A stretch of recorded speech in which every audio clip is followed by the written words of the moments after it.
folks. Hey, we're back. I know. You look forward to this every week. The dancing, the music, the whole thing. I understand it. And this week we have some pretty good topics, and we're going to work pretty hard at keeping this sort of thing going. So, without remembering or what the name of this thing was, what I think is, no, I can't remember it. Off night. That's it. I looked at my notes. Off night. There we go. And your host and MC will be here right now, Mr. Mark Sweetman. Hey, all right. It's what is it now? I think it's like 18 months. You've been my sidekick and announcer. Mm-hmm. I think in 18 months you could get the name of the show right. I would think. You would think, but I still have to look at every note. I mean, it's like I don't know. It's like every day I have to look at my name. Who are you? Well, there you go. Who are you? There's that too. So what happened with you? Because I look at the picture. Yeah.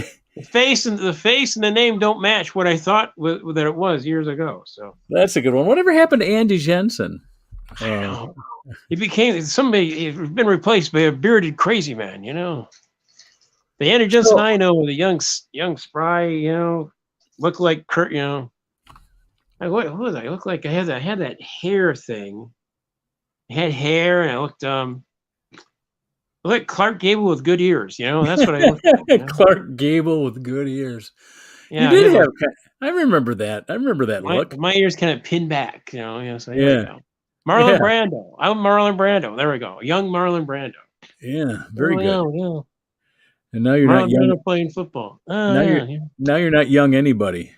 No. No. I'm just kind of like old guy, which became very clear to me at the wedding. I finally went out to California. And my fourth niece for my brother Gary is getting married. She got married. Okay. And it was like a gathering of all the brothers. We hadn't seen each other in a long while. It's after COVID. It's out in California and these wine countries. It was probably one of the most fascinating. You could write a whole novel about this thing. It was Americana, the whole thing. So we had a reunion with my surviving. There were 6 of us, and the 2 oldest and the 2 youngest are still alive. And we got together to intern my father's ashes. Now, 7 years after the funeral, they finally settled on a final spot for it. It was they gave me a tiny, I guess you call it an urn, whatever, full of some of them, but anyway, it was the first picture we'd had together, and God, I don't know, maybe since I went to college. I mean, it's so very hard to get everybody all together like that. So and not everybody. Oh wait a minute, we were all at the funeral. No, wait a minute, hold on, 1, 2, yeah, we were. I guess it was my dad's funeral the last time we were all together, but still, it's only funerals we get together anymore. A couple weeks ago, we buried a cousin, my dad's cousin, and one of my cousins says, "Yeah, we only get together for funerals. Like, can you think of another reason to come together?" He goes, "Yeah, not really. Because funerals are usually taken care of by an insurance policy or some sort of insurance. Usually, the insurance man comes by with a check that day and says, "All right, we're going to get you the rest of your money. After." We go through all the details, but here's $10,000, so at least you can bury your beloved. But I think that's why funerals are better attended, because 1, nobody feels like they have to bring a gift. So if they can't afford a gift, they don't stay away, and 2, nobody has to put out a lot of money for the wedding. So you limit the invitations, because if you invited everybody, you'd spend $100,000 on the wedding, to house and feed everybody. So I think that's why funerals become the big reunions, Well, I can see that, but actually, this wedding is like I actually decided to dance at this wedding. Oh, I usually don't dance. I'm not a big dancer, but I remember some of my moves from the disco days. There's only one move, and the twirl around stuff. But I there was a series of actual things on YouTube that showed you like certain dance moves, and one was of course the floss. I could only get half of it around me. I couldn't get the other one. The floss. So that's the floss. That's a recent dance. That's not one that we did back in the 80s. Oh yeah. So then they had like the running man. I tried to do the running man. Yeah. But I couldn't get my ass to get moving. It's like it was like a little hard to get that beat thing going. Yeah. And then finally I settled on. There's actually a video of the white man's overbite. So you just kind of go, and you some of this like this. Exactly. maybe put a finger this way and then the other one this way. Yeah, Denny Ontario. I try to remember all the soul. I watched Soul Train like almost every day when I was a kid. Yeah, so did I. An American Bandstand. Why not? Yeah. But all those moves are like, the kids. Even the kids kind of go, "What? What is that?" Well, it's not like we can do those moves anymore either. It's not like That is true. So the white man's overbite works fine. It's a little kind of like this, that. Go with the music, but the music was different. It was like this is like throbbing stuff. It wasn't like the rock and roll. I was waiting for Love Shack by the. All right. I gotta give Sam the link. He says he's ready, so Sam's ready. Okay. Anyway, but yeah, this was like this whole wedding took place in the wine section. A beautiful day, sunny. Really nice. Hold on here. So it's nice seeing my nieces and nephews, and it's sort of like what's really, you're aging when you can see wrinkles on your nieces and nephews. That's funny. Wow, what happened? That's very. I haven't aged, but you guys are getting old. Yeah. Oh, all right. Still in for Sam? Yeah. Oh, here we go. I got him. Okay, I am connected to him. Let me see if I can send him the link here. Get him on his way. Come on, Sammy. All right, there we go. Now we can just chat until he comes. I think he's got it going on here. Is he Epson? Okay. There we go. Okay, so well, that's great. I mean, in a good ceremony, I presume everybody was happy, and yeah, it was a very nice ceremony. Good people. The real trouble is taking the flight out there. So now I have airline stuff. I got airline stuff now. What, you didn't have airline stuff before? Everybody's got airline. I had a few, not as good as this one though. It was like, so you get these new like saver fares. Had I not, hey Sam, how you doing? Can you hear Sam? Yes. Oh yeah, there he's full. I can barely hear you. He's full throat. Barely hear us though. Oh, that's the your end then, because Hang on. Everybody's potted the same on mine. God damn it. God damn it. Every goddamn time you get on the radio, you just can't figure out how to turn the knob up. All right, we on it at 11. Just go for the knob. We can hear you fine. You got to do something on your speaker volume, not your microphone volume. Your microphone's fine. It's your speaker that you can't hear us. I can hear you, but barely. I'm not turning it up because we're potting perfect. Hang on. Now, do you have the hearing aids? Yeah. God damn it! God. Well, it's like a Walter Brennan. Walter Brennan. God damn it! We all sound like Walter. We all sound like Walter God Brennan came from Boston. Well, John, yeah.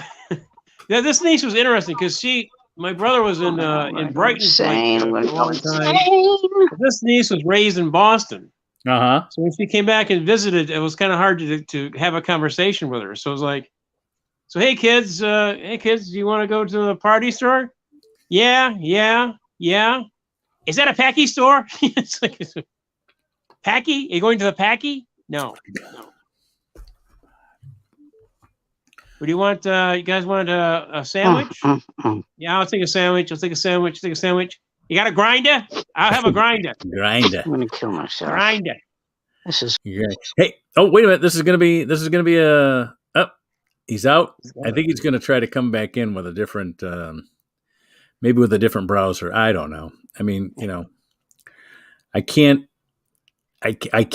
adjust everything for one person. If everybody else sounds great, and it's only that one person that can't. It's his thing. So yeah, get himself. He needs to get himself some headphones that he can adjust volume on just the headphones. It might be a hearing aid, but I don't know. Shit. Maybe didn't think about that. Yeah. Yeah.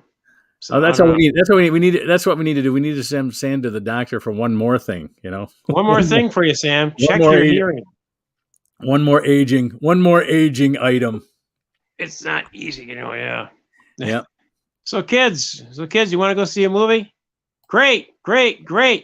Wicked. That's funny. Thanks. That's funny. Wicked. All right. Wicked, great. Well, here he comes. Yep. It looks like he's trying to make a movement here. I mean, trying to make an appearance. We are all trying to make movements. We're all trying to make movements at our age. Yeah. What can I say? All right. All right, Sam. Hello. Now you sound. Hello, everybody. God damn it. Are we at the right volume now? No, I don't think we're at the right volume. Barely can hear you. Wow. Is it me? It is you, because we're fine. You. I can't adjust it for one person. If we can hear you fine. Oh, fine. Yeah. He needs to understand that we can hear him fine. His mic isn't a problem. His link to the internet isn't a problem because we can see him too. His problem is his speaker. It's got to be whatever he's got using for a speaker. He's got to enhance that. Either bring up the volume on his speaker, or is he using his phone or his computer? That's the question. I'm pretty sure he uses his phone. Oh, here he comes back now. You use your phone. You can hear it now? Yep. Okay, good. Okay. Good, because how about that Murkowski and what's his name? Oh, the guy from Utah? Yeah, Mitt Romney. Mitt Romney. Mitt Romney's from Detroit, man. Mitt Romney's from Detroit. He's a soul brother, baby. He's all for it.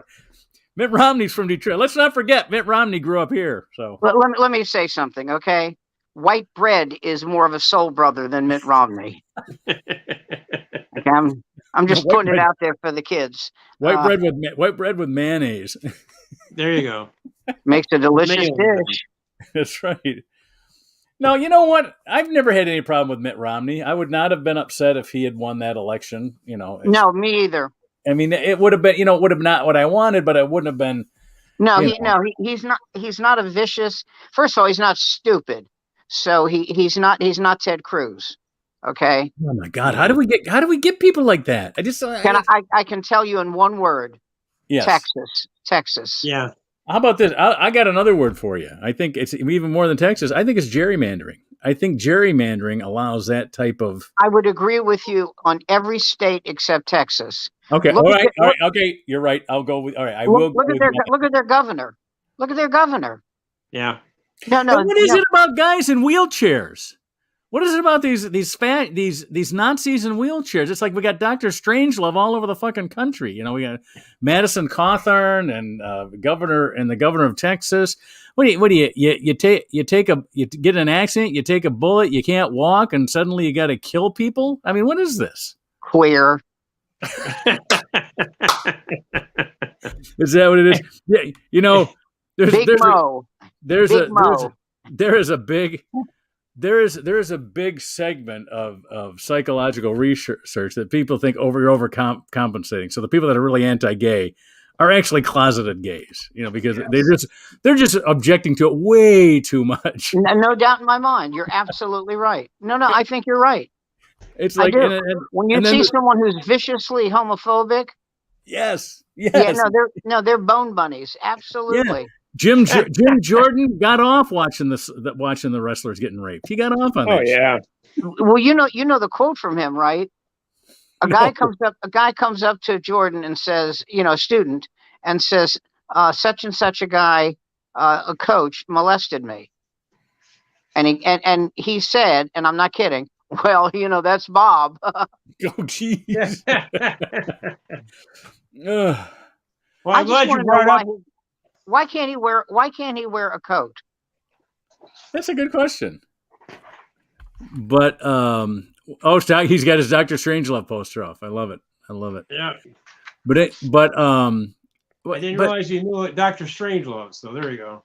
I love this. Here, all the things that Madison Hawthorne has said since he became a congressman, these 15 months ago, and he came in with Lauren Boebert and Marjorie Taylor Greene, and all these people come in, and probably gave Gohmert a boner, with those three coming into the party. What a disaster area. But anyway, all the things he said, and then he says, I get invited to coke-fueled orgies, and that's what they get upset about?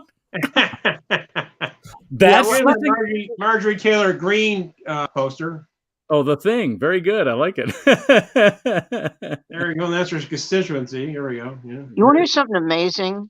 My daughter's name is Cassandra Greenfield. There is another Cassandra Greenfield on Facebook. Yeah. It's a very unusual name. Oh, yeah. Because what happened was I texted that the not my daughter Greenfield. Right. And then I looked up and it said studied at Canterbury College. I went, well, this isn't my daughter. I don't know who the hell this is. So I thought, so she changed Cass, my daughter, changed her name. It's Cassandra, but she changed it to Andra. It's kind of like Topher Grace. Yes. His real name is Christopher. Right. So it's kind of the same thing, but it makes it easier on us because this way we know which one it is. There you go. Something happened in the world of sports. I'm trying to think of what it was. A lot of things happened. No, something besides South Carolina beating the crap out of UConn. Yeah. Last night. And Coach K coached his last game. They noticed something. I watched Pardon the Interruption. Yeah. They noticed something. I didn't even think about it. None of the Duke players lined up behind Krzyzewski to shake hands with North Carolina. He had to shake the hands all by himself. All that means is that they're checking where they're at in the transfer portal. Well, that's exactly right. Right now, exactly. The transfer portal. Well, whenever they talk about that portal, it makes me think that someone is stuck in a cave. I think of Star Trek. Teletransportation, the teleportal. Yeah, exactly. Well, that's what I mean. Yeah, it's like, what is this? I can't think. But that was low class for the team not to line up behind that coach, unless they think he's a prick and it's like an up yours Charlie kind of thing. I don't know, but it really amazed me that none of them shook hands. None of them. Wow. And we were talking about a guy who had 2 hip replacements. I don't hear about the issue with the coach. That's what I think. By the way, with the coach? What did he do? Nothing. It's a great coach. Oh, cool. Well, trying to remember this. Is everybody? What's that guy's name? I'm gonna wait for. He was my connection here. He was a Saturday Night Live guy, and he died. He was from Canada. A Saturday Night Live guy that died. A recent guy? Past 3 years. Dan Aykroyd? No. Much more recent. A Canadian Saturday Night Live. This is one of his jokes. Norm Macdonald. You're thinking of Norm Macdonald. That's him. Yeah. He had the greatest joke. He says, well, for those of you who don't know, Liza Minnelli recently entered the hospital for a hip replacement. This is the first time that the words Liza Minnelli and hip have been used in the same sentence.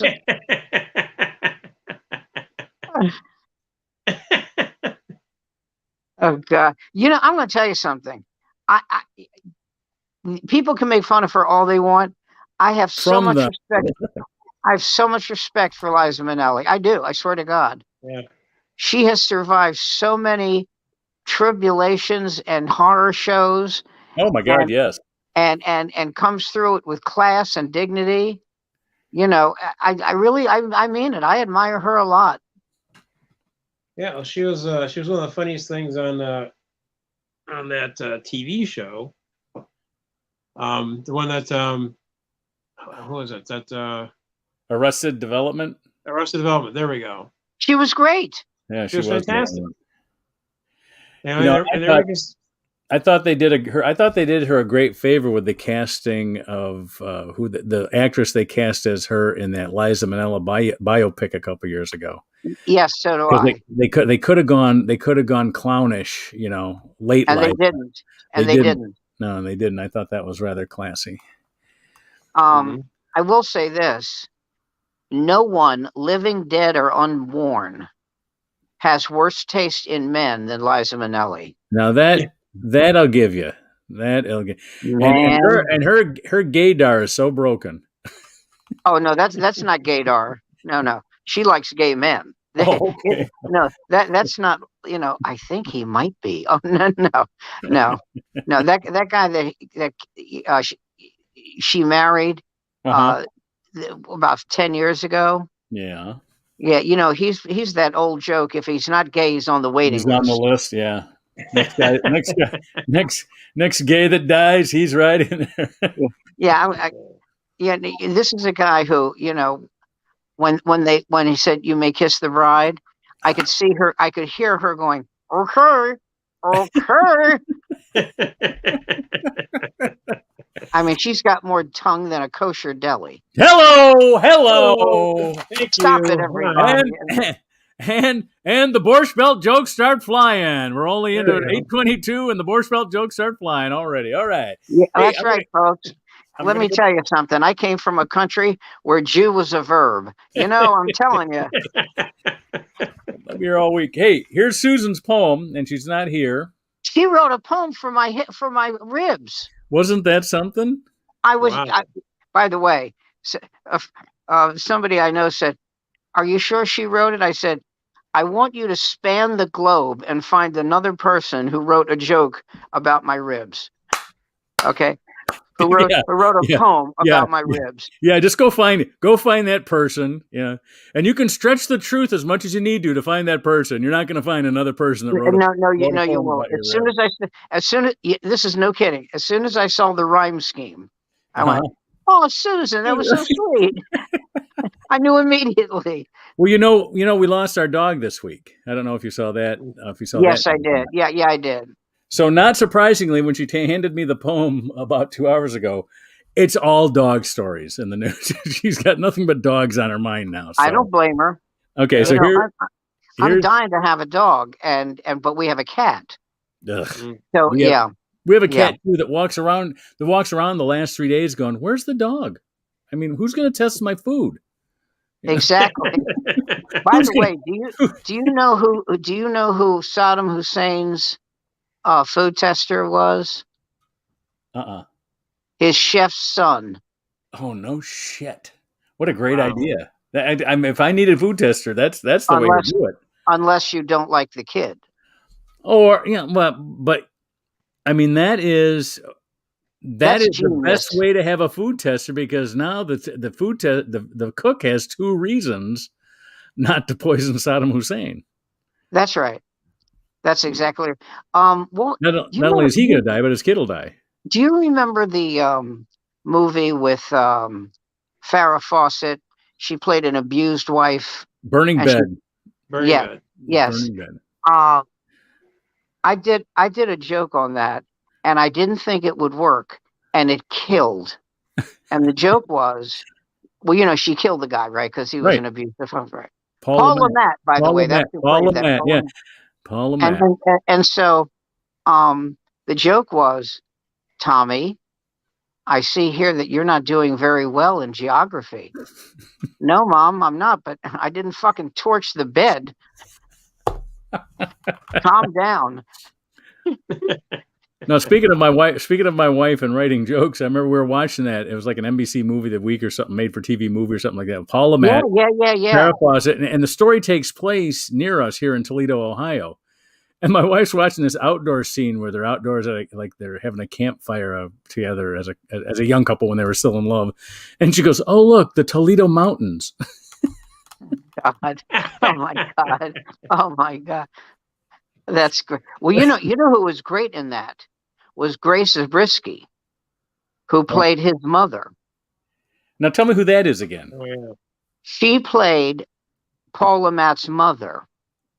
Now, in case you don't know who it is, don't remember her that well, but I know. Okay, that's all right. That's all right. When in the movie in Seinfeld, when the horse takes a shit. Yes, and she's the one that is. She's the mother. She's the mother. Oh, she's Susan's mother. Okay. Yeah.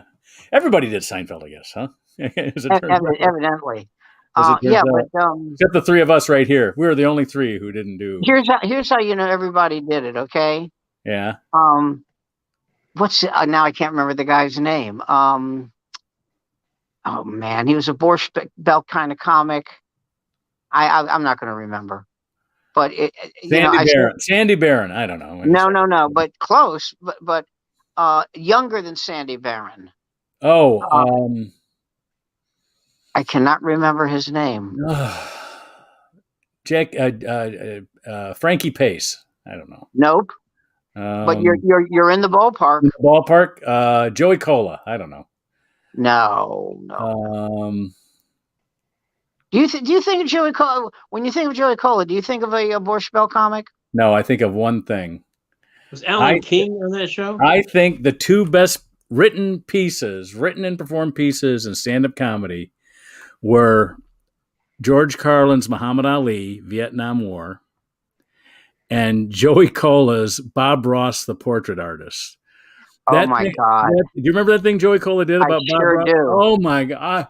I'm tearing up now. I laughed so hard. Oh my God, that was so funny. That was so funny. And it's like now I have to do part of because people just don't know who Joey Cola is, so I have to do Bob Ross. Or Bob Ross, exactly. I go, Joey Cola. I go, he's probably more famous for being the warm-up comic for Martha Stewart than anything else. He did a couple of warm-ups. Yeah. Anyway, Joey Cola. I do not think of him as a Borscht Belt comic. But what is that guy's name? God damn it. What's his material? Borscht Belt. Borscht Belt. Yeah, I'm here. You're there. You're there. He would snap his fingers. Is it Jackie Mason? No.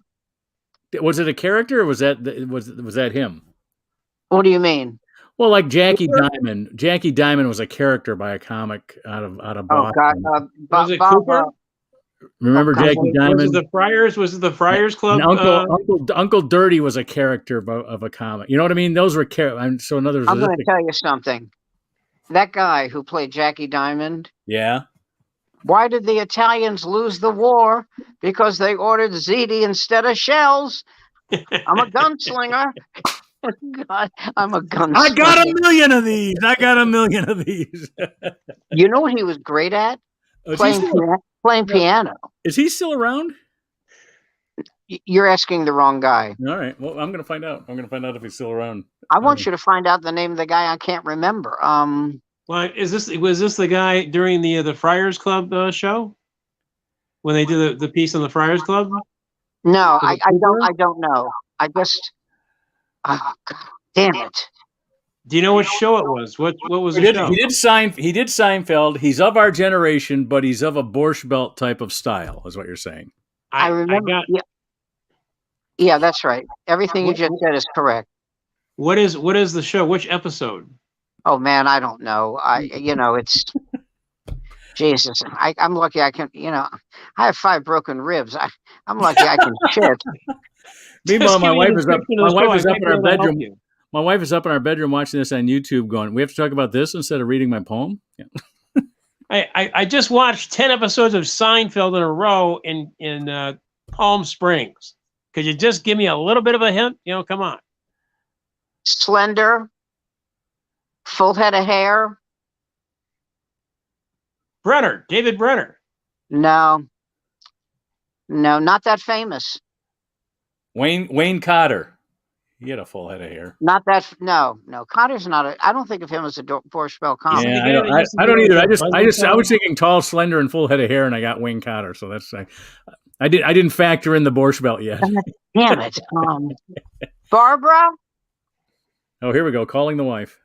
Yeah, I call the wife. Susan. Barbara, there's a Borscht Belt comic who appeared on Seinfeld. Do you know who I'm talking about? Jewish guy. Did he play? Borscht Belt comic. Did you hear what she said? She said a Borscht Belt a Jewish Borscht Belt comic. What a specific set of parameters. And he was on Seinfeld, so that really narrows it down. Go figure. You know what this reminds me of? There was that TV show live from Studio 60.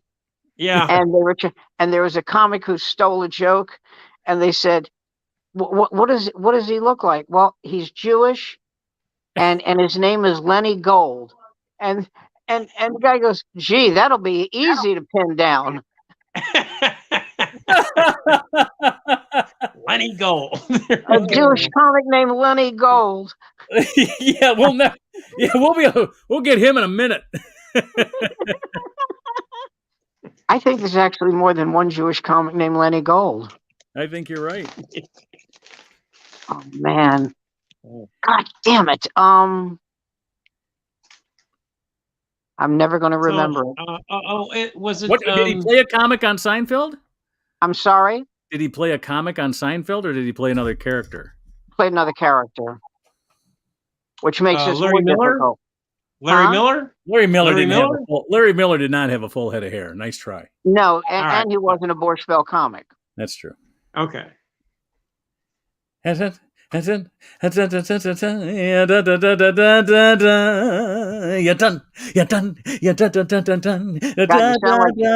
like Jack Carter. That's when I think of Borscht Belt or Jewish Borscht Belt comics or Catskills comics, I think Jackie Vernon, the bouncy tune they all did. No, not Jackie Vernon. Give me an A. Give me a bouncy A. You see, you're giving me guys that are old. Jackie Vernon is dead. Well, hey, when I was a kid, Hiram Caston. He did that slide thing. Hiram Caston. Oh my God, you're right. He's not tall. Who? I got it. I got it. I'm so happy. Hiram Caston does have a great, or did at the time. I don't know. I haven't. You know what? He's gotten off of Facebook. I used to keep in touch with Hiram quite often. I cannot believe I pulled that out of nowhere. That's very good. That's very good. Whew. Hiram Caston. What a great guy. He was a great guy. Did you know him? You knew him, right? Yeah, I sure do. Yeah. I'll tell you a story about him. We're all working in Baltimore, and one of the guys he was from Baltimore. Wasn't he from Baltimore? No, he was a New Yorker. Right. Yeah, and so one of the guys in this group we're talking with is a Marine. He's not a comic. He just happens to be a Marine. Mm-hmm. And he's with this girl. And Hiram, who has balls the size of church bells, takes the girl away from the Marine. You heard me. I heard you. And takes her upstairs in the hotel.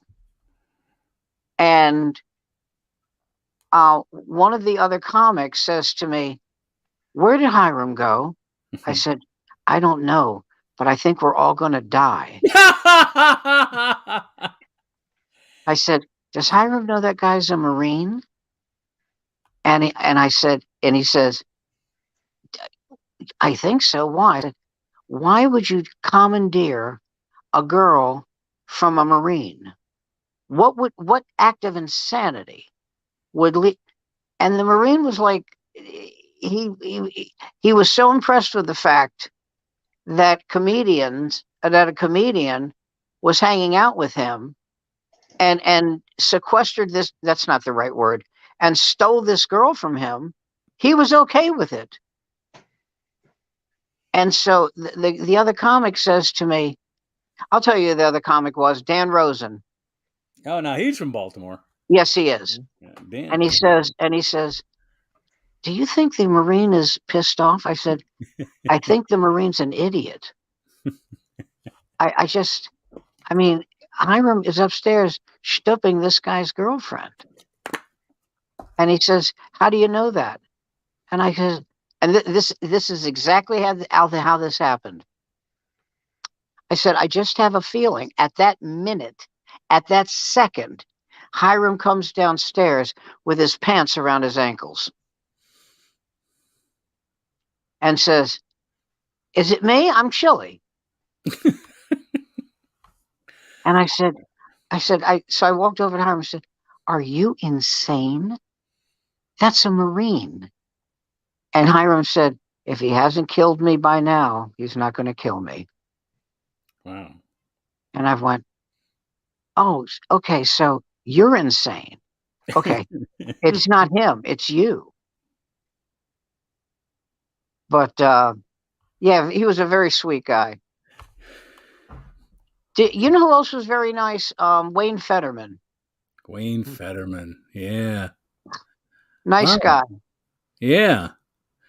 Wayne Fetterman, he's recently written a couple of books and gotten a lot of mileage out of that. On comedy, on stand-up. In fact, yeah. You know that thing I keep talking about, that we have to talk about Cosby? Yeah. He's in it frequently. Oh, okay. When I think of Wayne Fetterman, I think of a thing that he and Brady. What was Brady's first name? Tom. No, he was a kid from Atlanta. He directs commercials now. Black guy? White guy. No clue. Oh, I'm gonna. This one I don't feel bad about. I have no clue as to who this is. No, they got together at the Improv out in L.A. and started doing a team, not to create an act of work and get paid for, just because they enjoyed doing it. Brady, what was Brady's last name or first? Maybe that was his first name. Hold on here, we're gonna find this kid. He directs commercials now. So he's rich. Yeah, rather famous. Oh, he's doing well. Let's just say he's doing well. I watch that Cosby. Jordan Brady. Do you know Jordan Brady? I do know Jordan Brady. He's from Richmond, Virginia. Jordan Brady. Oh, I thought it was from Atlanta. That's probably because I worked with him so many times down there.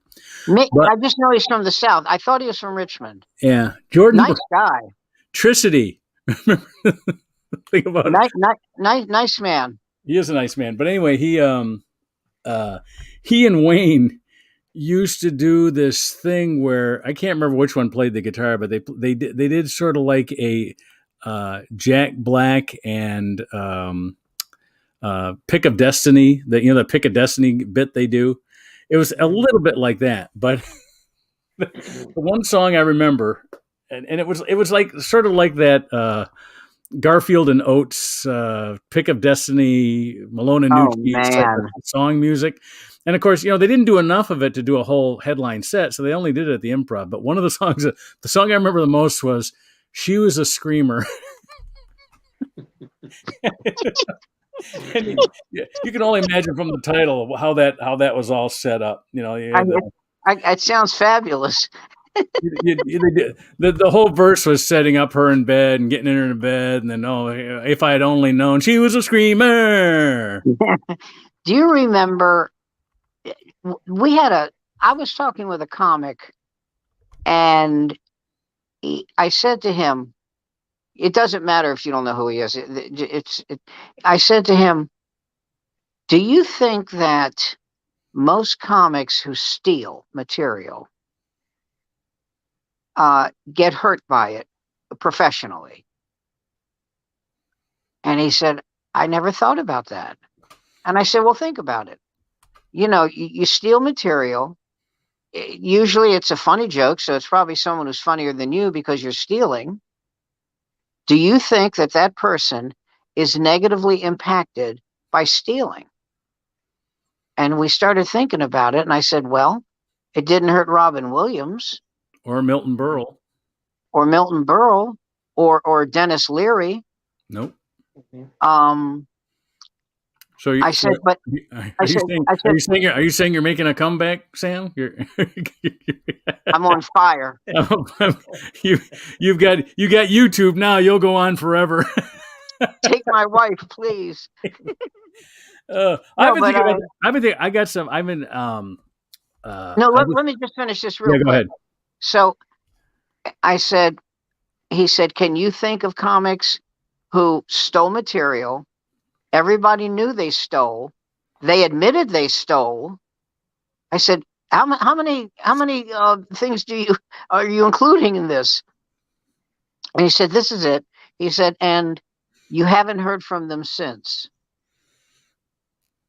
I said, Jesus. All right, Carlos Mencia. No.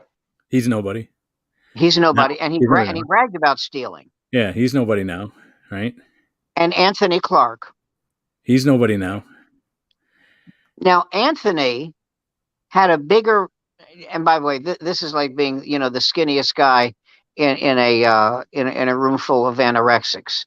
Right. But Anthony had a bigger career than Carlos because Anthony had a sitcom. Yes, a big sitcom too. That's correct.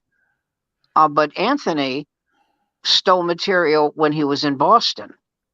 Mm-mm. And his rationale was, I don't know if that's the right word. If stealing material gets me to, in Boston, you would have it be the Anthony Clark show. You'd be the guy emceeing the show, but you got paid more than everyone else. It wasn't like other MC shows. You were the guy. You were the guy. That's what the Melrose Improv was like. The MC always made the most money. That's right. That's right.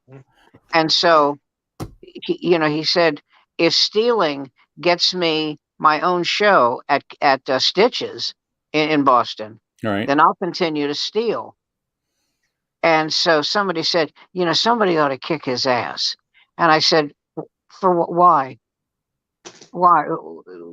There's no reason to kick his ass.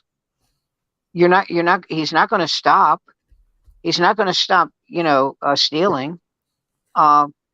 You're just going to get into trouble because knowing him as I do, he'll call the cops. He will. Yeah. And you'll wind up, with a police record, with a criminal record. I said, just let him steal. Eventually you won't hear from him again. And he goes, no, guys like that always go into bigger and better things. I said, outside of Robin Williams and Dennis Leary, name somebody else who steals and is still big. Name one. And he couldn't. And here's the thing about Leary. Leary left stand-up and became an actor. He's on Law and Order Organized Crime right now. Yeah. And because of that, it hasn't hurt him. Nope. He stole for a while, and then he quit stealing, and he was in movies with Clint Eastwood, all kind, what's his name, Chris Maloney. Mm-hmm. So if he made the decision to stop doing stand-up, which he stopped doing, then, to me, it's like, all right, you stole, you stopped, and now you're doing this. And, and he's doing great. Mm-hmm. So a lot of non-thief comics would trade with him. Yeah. Hey, I got to get this poem in. Honestly, I think Leary came along before the internet really took off. Same thing with Robin Williams. He said that Leary took off before the internet took off. Oh, I thought you said Larry. Leary. Oh, Leary, no, absolutely. Sorry. No. He Leary was like 1988. Yeah. So Leary and Robin Williams both both did that dominant of stuff before Tim there was the Thomerson, internet mafia, you know? Tim Thomerson grabbed Robin Williams by the throat and said, "Steal one more bit from me and I'll fuck your life up. I will beat the living shit out of you." And smacked Robin Williams in the face. Wow. Mm-hmm. And 2 nights later, Robin stole a bit from Thomerson. and I said to Thomerson, "What are you going to do?" He goes, "What the fuck can I do? I'm not going to jail for that little shit." Yeah. You know. So let's hear the poem. All right, here it is from my bride, Susan Salisbury Sweetman. Dog stories abound in the news this week. Here's a few. Let's take a peek. Poor Martha Stewart's cat, Princess Puny, died. Her 4 dogs attacked her. We didn't know, the dogs lied. In Griffith Park, somewhere out in LA, a hiker went missing on a very sad day. This hiker went missing 2 weeks ago. King stayed by his side, I want you to know. His dog stayed at the park bench by his side. When the medical staff sent a man to the morgue, the dog sat and watched and waited for some more. And Dr. Jose Antonio Herrera del Mu said to the dog, "I'm adopting you." And last but not least, the dog Ruby's story. The Sweetman's old dog has passed on to her glory. She was 16 and life was getting hard to exist. Ruby was sweet and was loved, and she'll be missed. Oh, that's so sweet. I don't know. She writes poem for people that break their ribs, for dogs that die. She's a medical staff. She's a great bride. What can I say? Susan Saltzman. Susan Salisbury Sweetman. Salisbury Sweet. Saltzman would make her German. She's British, so. Excuse me, madam, but the Salisburys are here now. Exactly. And her, but her mother is German. Her father was British. Her mother is German. What was that joke that Freddie Prinze had? My father was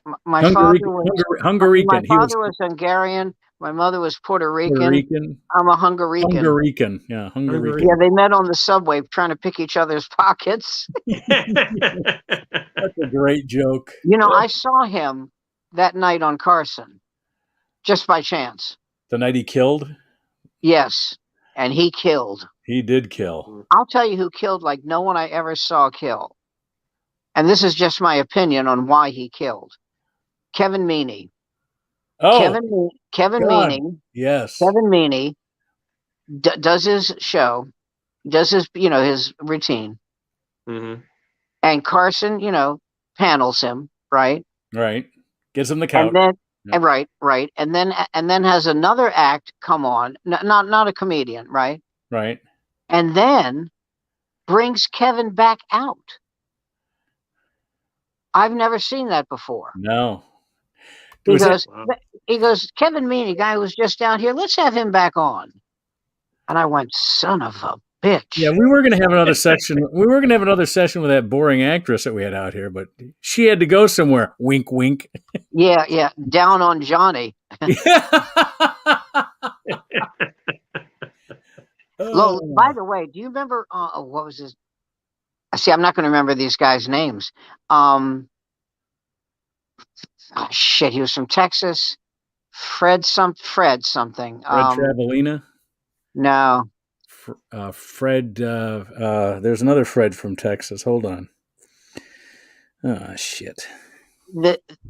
Here's what happened. A very dear friend of Carson's wife or mother or something killed herself. Oh, my. And so... you told this story. Yeah.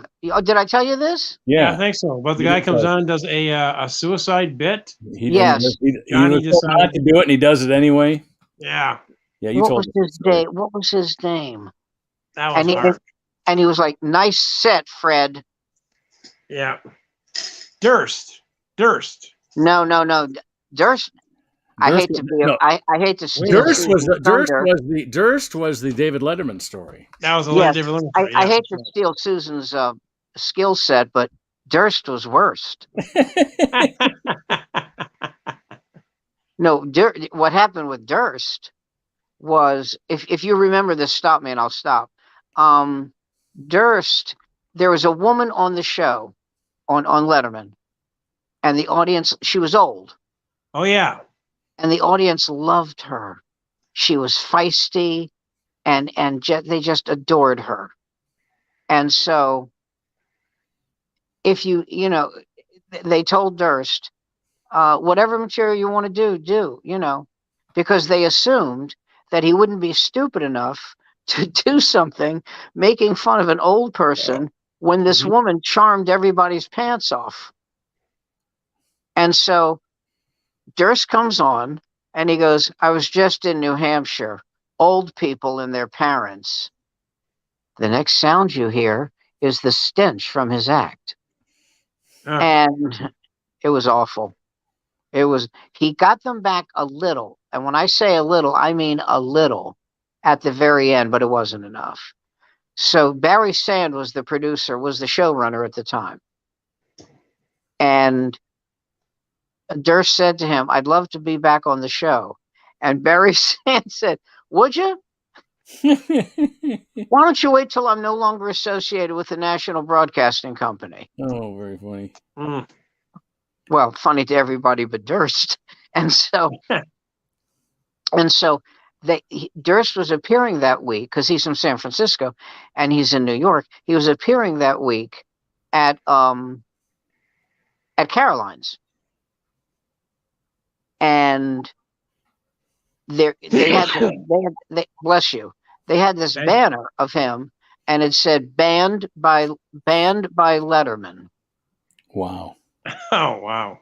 And the Letterman people called Caroline's and said, you're going to take that. They're going to run that ad every day. And they said, if you run it one more time, we will never, ever have a comic from Caroline's on this show. And that was the end of that shit. All right, I got a Texas Fred for you. Ready? Okay. Fred Klett. I believe that you just said something dirty. No, do you remember Fred Klett? No, I don't, but I'm getting turned on. I can do this for about 8 more minutes, by the way.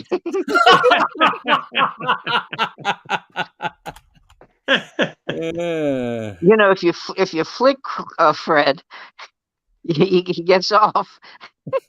What's that? No, Fred. Oh man, what was that guy's name? He wore glasses, clean shaven. I'm never going to remember. Look, I pulled Hiram Caston out of my ass. That's all I got. That's all you got tonight. Got to give another week before he can pull another one out of his ass.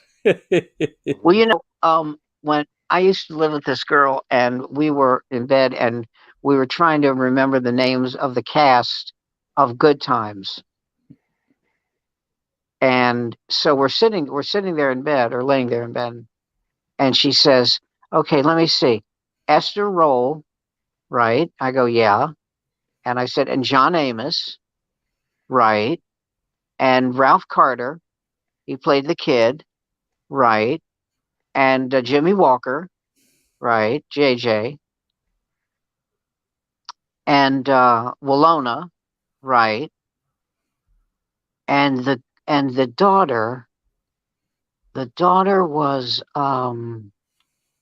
what was her name? The character's name or the actress? The character's name.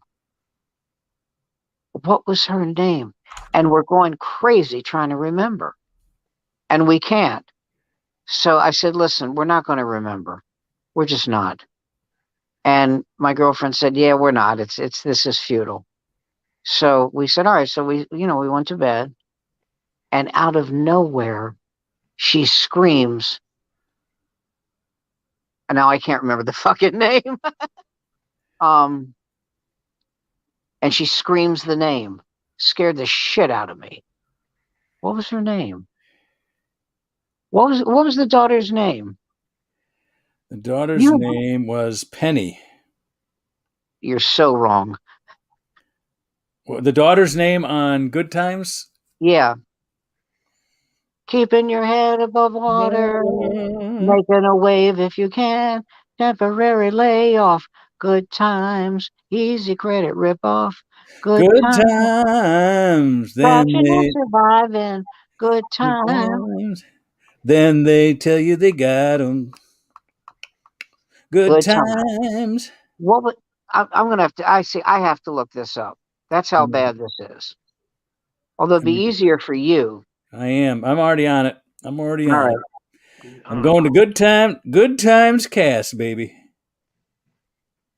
There we go. Keeping your head above water, Taking away when you can. Temporary layoff. Good times.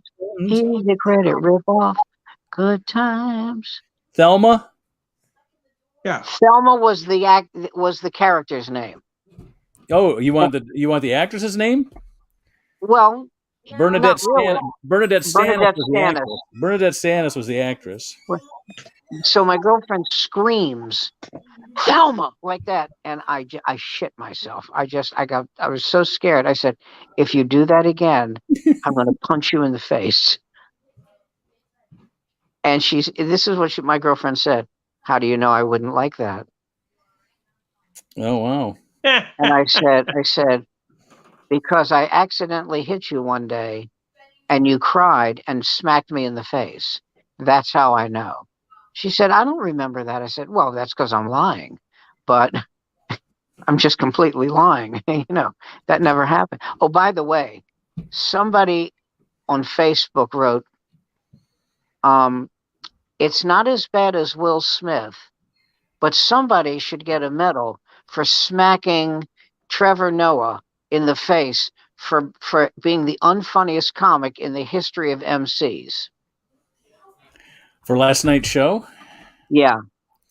I didn't see it, so I don't know. I didn't either, but I heard he was terrible. Wow.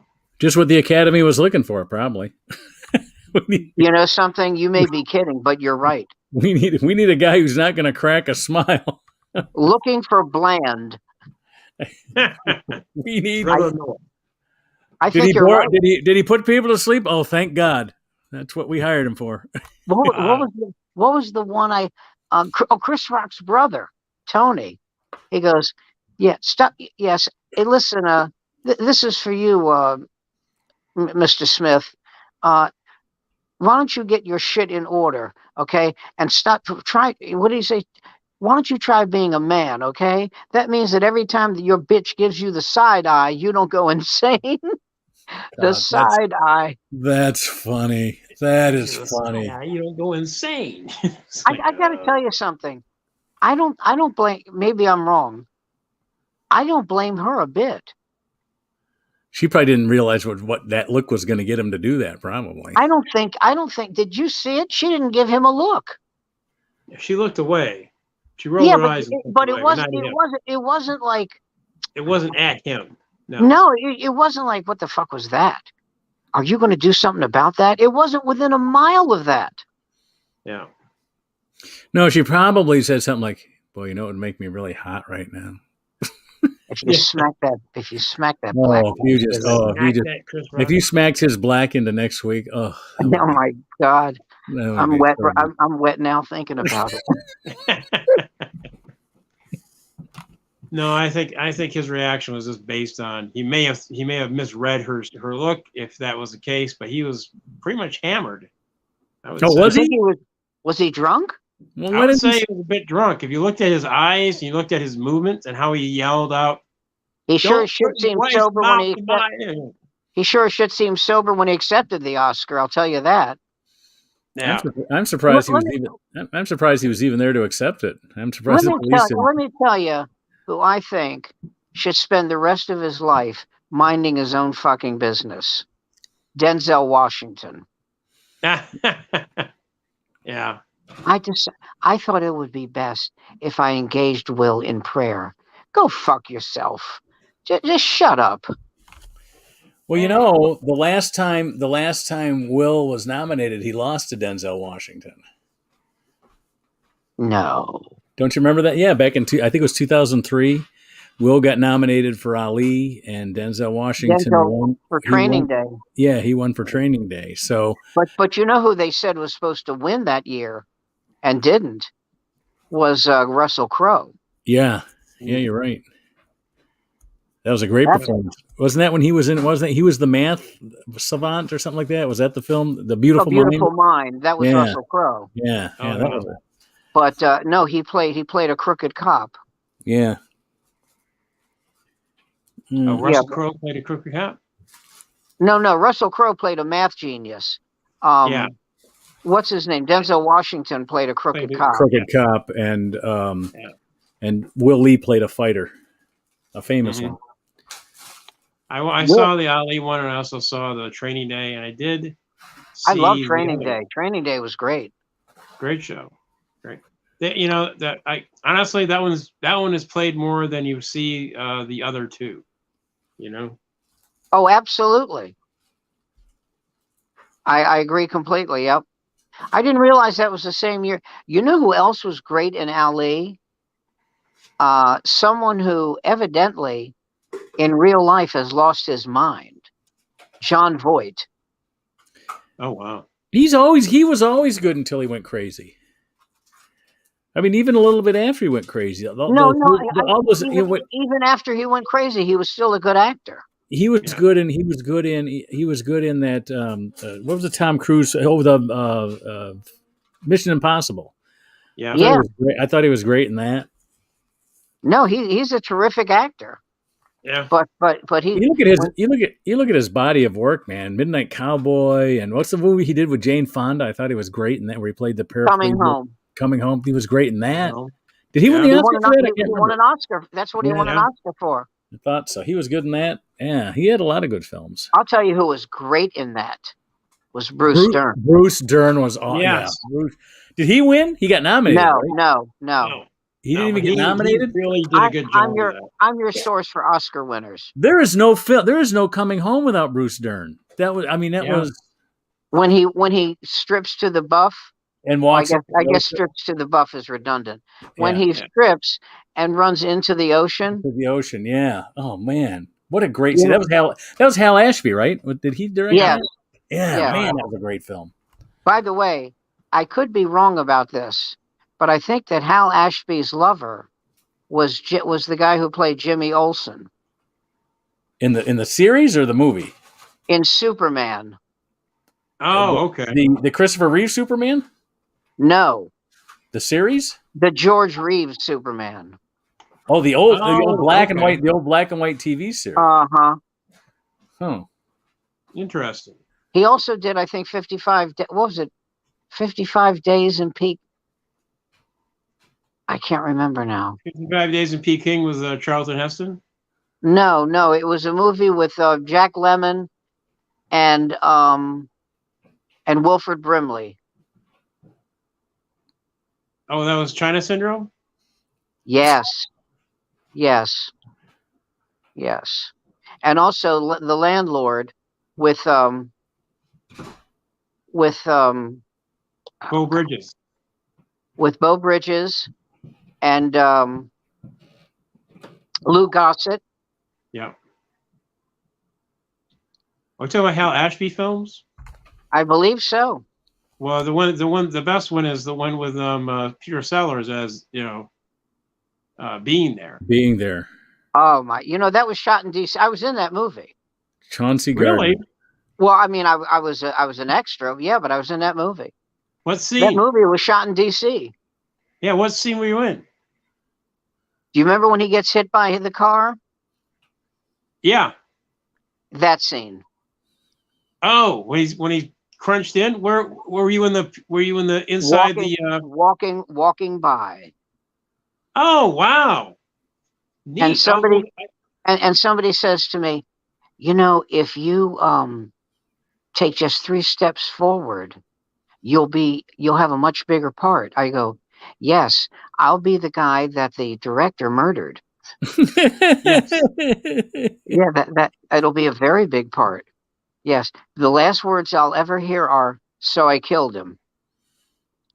So I I said, killed him. There we go. I said, I said, I don't know how many times you've done background work. I said, but I've done it a lot. And you know what I've learned? Do exactly what you're told.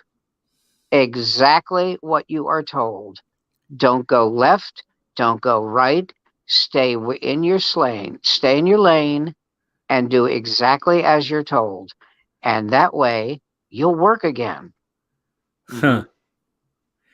I We said, let me explain something to you. If your background, okay, you're just you're just you're nobody. You're just a zero, and you have to accept that. And you're getting paid $200 to be a zero. Exactly. Yes. Okay, so when we lived in LA, we lived in a duplex, and the lady that lived in the upper, where we lived in the lower, she and her husband were from Alabama. He was either electrician or a plumber, but worked for the city of Los Angeles, and she did day work. sure, $80 and a box lunch. If you got on screen, $200, that type of thing. You know what I mean? I understand. Sure, So, but if you were, and my brother did that too. It was like the only time he ever made it on screen. It was uncredited, and he didn't get any money. He didn't have a line. You could barely see his face, but he was in the made for television Al Capone film. And when they're busting a speakeasy in Chicago, he's the first guy out. He looks to the left, he looks to the right, and he runs to get away from the cops as they're busting the place. He goes, "Nope, that was still $80. I wasn't on screen long enough. That was still $80 in a box lunch." you know Danny Kinsella. Yeah, Yeah. Danny, the late Danny Kinsella, or is he still around? he's not. Is he dead? I'm going to look that one up. I think I heard he passed away. Oh my God! No, don't say that. Really? Hold on. He was in my wedding. Was he really? Yeah. How do you spell his last name? Kinsella. Okay, say that again. Kin, Kin, Sell, Sella. Kinsella. Here we go. Is he still around? You'll be happy to hear that he is. I'm sorry, I mistook him Oh, for I'm so somebody. glad. I mistook him for somebody else. Ray Kinsella. Let me see how Ray. Let me see how Ray. Ray Kinsella. Let me see how Ray Kinsella wasn't that. I know Ray Kinsella was a Kevin Costner. Kevin Costner character, wasn't he? Yeah. Ray Kinsella was the guy from Field of Dreams. Baseball story. I walked out on that movie. Who did? I did. What? The one about Field of Dreams. Field of Dreams. I walked out. You walked out in that one. I sure did. You didn't like Why that? did you hate it? I hated it.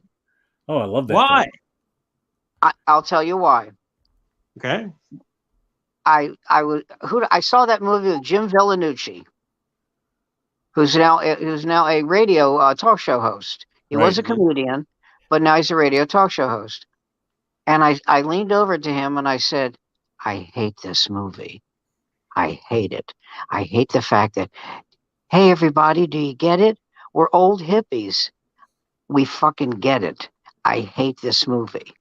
So he goes, Jesus Christ. I've never heard you this angry. I said, you want to know how angry I am? If I see one more, if they try to show me one more time that these two fucks were hippies in the 80s, I'm getting up and I'm leaving. He goes, You're just going to walk out on me? I said, no, I'm not walking out on you. I'm walking out on it. And son of a bitch, 2 minutes later, they're pushing. Ray is pushing a carriage, and he's got a T-shirt that says Berkeley. I went, good night. You've been swell. All the best. That's right. Berkeley, go fuck yourself. Here's a tidbit about that film that I didn't know. First of all, Ray Kinsella was the character in Field of Dreams, but the real Ray Kinsella, there's a person named Ray Kinsella who was a hockey player for the Ottawa Senators back in the 30s. Wow. And but he's related to a William Patrick Kinsella, who's a Canadian novelist and short story writer. And his biggest book was a book about Shoeless Joe Jackson that was adapted into the film Field of Dreams. Yeah. So I read the book. I read the book Shoeless Joe Jackson. It's pretty. You read good. that book? You read the book? Okay, Yeah. so that book was taken. It's not the same story. The filmmakers basically fantasized a little bit more than what was happening in the Shoeless Joe Jackson book, but it was by a Canadian author named Kinsella. So the authors took the book and they just, I guess to get him to buy off on the changing of his book, they said, "Hey, we'll name the main character after you." You know what book I just finished reading? What's that? The Natural. How'd you like it? Loved it. But it's a little convoluted. The movie is much more seamless and easier to fathom. By the way, the woman who shoots him in the movie, right? Right. There was a woman, I don't know her name, but there was a ball player, Philadelphia Phillies, Ferris Fane, and a woman stabbed him, and that's what that's based on. You know what was really great about that movie, The Natural. Barbara Hershey had six lines. I've always liked her. 6 lines. A Jewish girl, by the way. But just like 6 lines. And when he strikes out the whammer and her eyes go over to the whammer, man, I tell you, Barry Levinson is something. Really something. Man. And that cast was just so great. Michael Madsen. Yep. Based on the bizarre shooting incident and the subsequent comeback of Philadelphia Phillies player Eddie Watkiss. The story of Roy Hobbs. That's who the real Roy Hobbs was. I thought it was a stabbing, but that's okay. Yeah, but it was a Philadelphia Philly. Yeah, Philadelphia Philly, Eddie Watkiss. The story takes poetic. But he also lived, right? Right. Yeah, real person, and he lived, and he had a comeback too. Embellishes what was truly a tragedy, but memorable. Apart from the fact that both Watkiss and the fictional Hobbs were shot by women, there were very few, if any, other similarities. It has been alternatively suggested that historian Thomas Wolfe that the shooting incident might have been inspired by Chicago's Cubs shortstop Billy Jurgis, who was shot by a showgirl with whom he was romantically linked. But Jurgis, Watkiss, you can't get away from it. Anyway. Can you imagine? Hi, I'm your biggest fan. Bang! Do you remember Mike McDonald, the Canadian comic? Yes, and in fact, I was just talking to Rich Scheidner about him, about our mutual admiration for Mike McDonald. Oh, what a brilliant comic! He was so funny. He passed away. I got to work with before he got really ill. I got to work with him one last time. Roger called me up in Ann Arbor and said, I had a fallout for my middle spot. Can you come in? I go, who's the headliner? Because normally to come in for middle money, I go, who's the headliner? He goes, Mike McDonald. I said, I'll be there. So I got to work with him like about a year and a half before he died. He made me laugh so hard. There was a comic, I can't remember his name, and trust me, it doesn't matter. And Mike is pacing back and forth. Just pacing back and forth while this guy's on. And he says, Mike says, do you know this guy? And I go, no. He goes, oh, okay. Then why don't you get him off stage? Oh, God. Oh, my God. Oh, my God.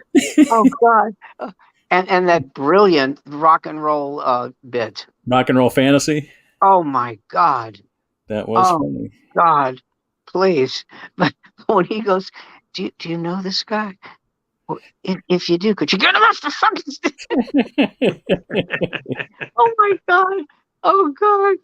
Oh, I got to work with him 5 times. Wow. Yeah.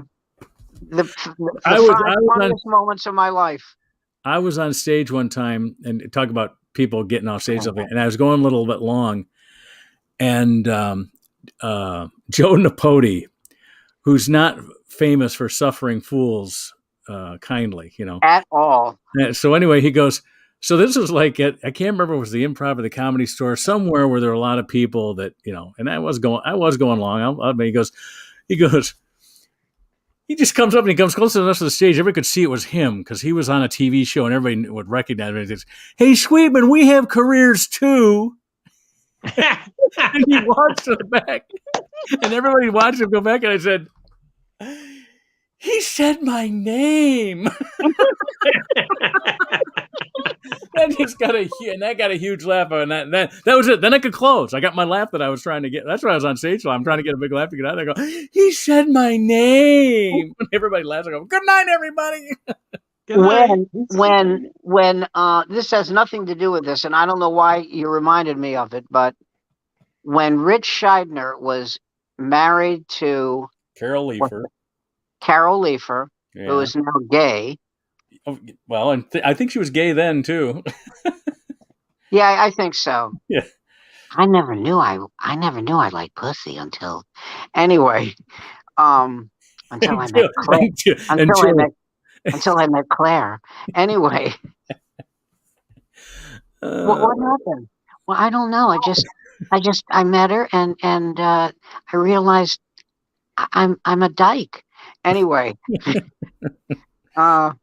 I laugh, but I like both of them. I like Carol. I think they're both lovely people. Yeah.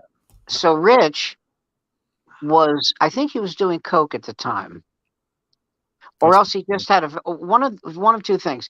He either was doing coke, or he had a really, and I'm not being funny about the joke here, but he had a very short temper. It was one or the other.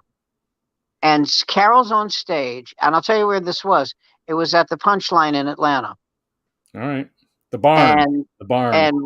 And Rich is, you know how you hit your hand, you hit your wrist to indicate, your time is up? Right. He hit his wrist so hard you could hear it throughout the club. Wow. Now, when I realized that, I thought to myself, that has to hurt like shit. Yeah. I mean, really hurt. But that's what he did.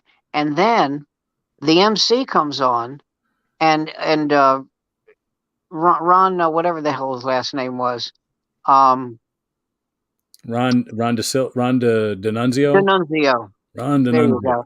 Yeah, and he says, so he tells the whatchamahoozy, the MC, just do 2 minutes, literally 2 minutes. Just tell one joke and bring Rich up, because he seems to be pissed. And he said, all right, well, sure fucked me out of my gig. So you could hear Rich screaming at Carol throughout the club. While this kid's on stage doing his 2 minutes? Yeah. And somebody said something, and it was so funny. He goes, Jesus Christ. First, we got to hear him slap his fucking wrist. Then we got to hear him yell, this bitch is not getting a break. Oh, shit. But he was pissed. What? What?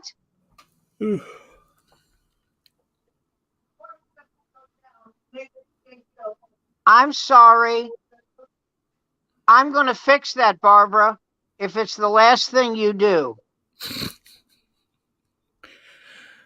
It's funny how Andy's the only one that doesn't have to have that side conversation with his wife. I have never heard you have that conversation with your wife What? while we are engaged? On the side? Well, you know what? I think it's because she's worked in a sound studio before. She worked in radio and in television, so she knows that when she's near the mic that we're live. I can't describe to you. But I get a lot of hand signals, and if you see me doing this, I'm not on the camera. I'm getting hand. I would pay money for a hand signal. Yeah, I just hear a lot of voices, but I know they're in my head, so that's fine. Yeah. Andy decided he didn't need to get married because he's already got voices inside his head telling him what to do. So. Yeah, you don't need it. You don't need an extra. You don't need a wife. You don't need a wife. I got voices already. I got voices. So are you trying to say that my temptation to retort by going, when I'm fucking good and ready, may be harmful to my health? It could be. I would say. You know what? You're playing with house money at this point, Sam. you've had so much bad luck in the last 30 months. You're playing with house money. No shit. Oh my God. Everything you get now is a bonus. Go ahead, get that slap. It just creates a bigger and better story. By the way, we're talking about coming to New York, and specifically, I mentioned to Susan. I said we got to go see Sam and Barbara because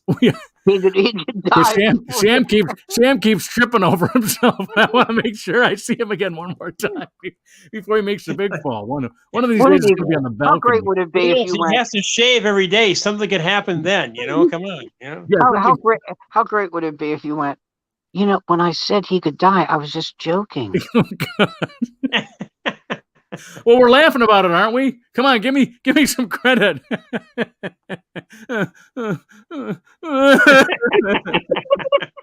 Oh God. I think that I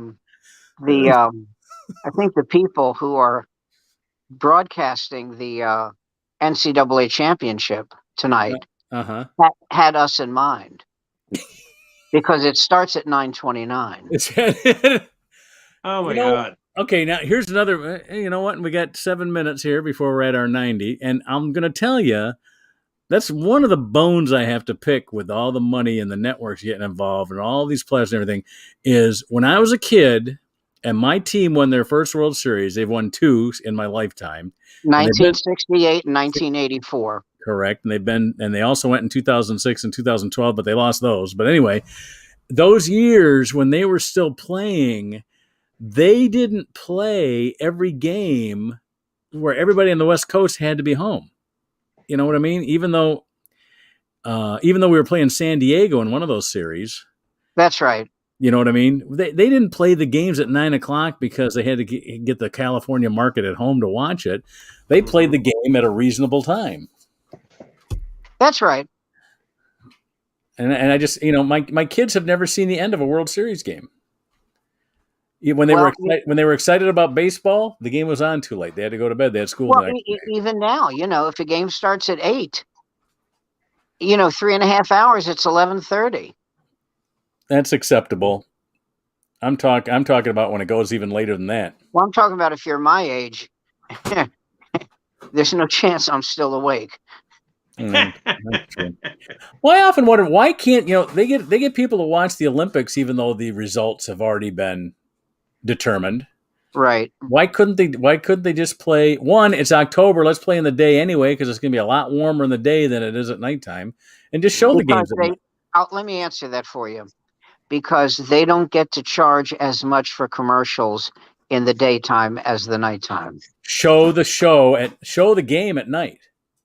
In fact, they talk about how long. You're talking about tape delay? I'm talking about you can watch it live if you want, but make it pay-per-view to watch it live and then put it on the networks with commercials at night. You have no chance of that happening. Mm-hmm. You have no chance of that happening. For the World Series, absolutely not. Oh, no. People would rather be up past midnight like we often are. They would rather watch it. I'm telling you, I know this for a fact. They would rather watch it live. Mm-hmm. All right. Did I tell you the joke Right. about So now what we're doing is we're ensuring that all the fans are going to be immigrants because our kids are going to bed at a decent hour. That's right. That's exactly right. Did I tell you about the gay Chinese restaurant? The specialty was cream of some young guy. Some young guy. me and Corum, me and Corum were talking in the car.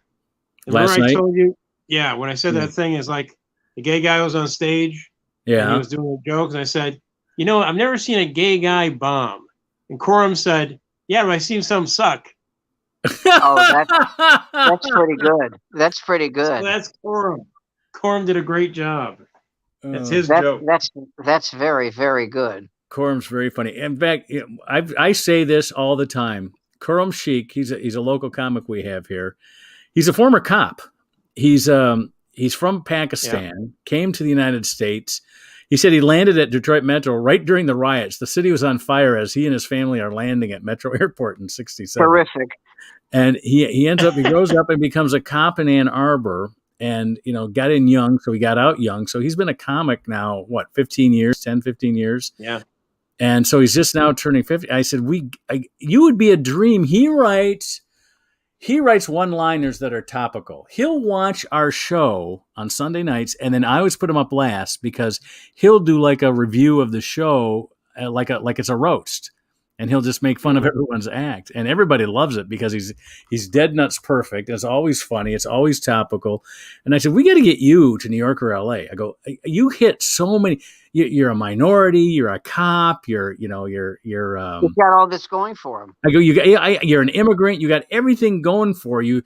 You're going to hit so many markers for these people if they're trying to fill some sort of quota. And he's dead nuts funny. There was a thing on Facebook. Name something besides ketchup that you stick your French fry into. And Larry Amorose writes Russell.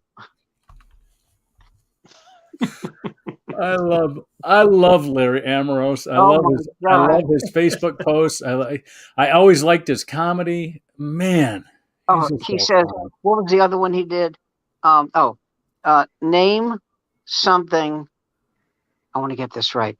Name something that your parents would not let you see, but you were dying to see it. Home movies. Oh God, that's funny. Do you know? I can't. Now, where that talent is for, that's like one of those match game. That's like a game show contestant. Hollywood Squares or Match Game or Password, where they had that's why they had comics on for lines like that. That's exactly. Match Game was just canceled. Was it really? Yeah. Who's hosting it now? Alec Baldwin. Well, there's a good reason to cancel it right there. He did a great job, though. He was terrific. Right? Yeah. He really was. He and his wife are expecting their, get ready, 7th child. Well, God love him. 7 kids. Of course, now, how's he going to support him now that he's got to go to jail for killing that chick? Yeah. And she had it coming. Oh, well, yeah. I heard she said something about his wife's hair. Next thing you know. You just never know. Yeah, seriously. You never talk about a wife's hair. There you go. Well, if she has hair. No. Oh, that one cut close, but not as close as her hair. No. Thank you. Yeah. Yeah. You know what would have been just great? I mean, really great. Chris Rock does his joke, right? And Jada Pinkett Smith, whatever the fuck her name is, she goes, "Are you going to let him do that?" Oh, bitch, shut the fuck up. God damn it. If you had hair, if you had some fucking hair on your goddamn head, I wouldn't have to. You understand? You get me, Shiny? You get me. Oh, God. All right. You got any complaints, Slick? Oh, yeah. God. Well, kids, it's 9:29. Oh yeah. Yeah, 9:29. So it's time to go now. Yeah. But before we go, I want to tell you one of the funniest things I ever saw. I laughed so hard I almost died. Now, do I have to bring down my bumper music for this, Not necessarily. or can you tell us after we But go? Can you tell us after we go off, or does yes, it need? yes, you can. All Yeah. right. Well, in that case, I got my bumper music going here. My closing theme. So, and it looks like, yep, we got 3 seconds left. So, thank you on behalf of Sam Greenfield, Danny Jensen, I'm Mark Sweetman. We're here every Monday night. Join us. If you know Ciao me, for now. If you know me, just let me know. I'll get you a link and we'll get you on the show. We got enough room for everybody. We do this for 90 minutes every Monday night. We'll see you next Monday. Thanks, everybody. Remember to neuter your dogs.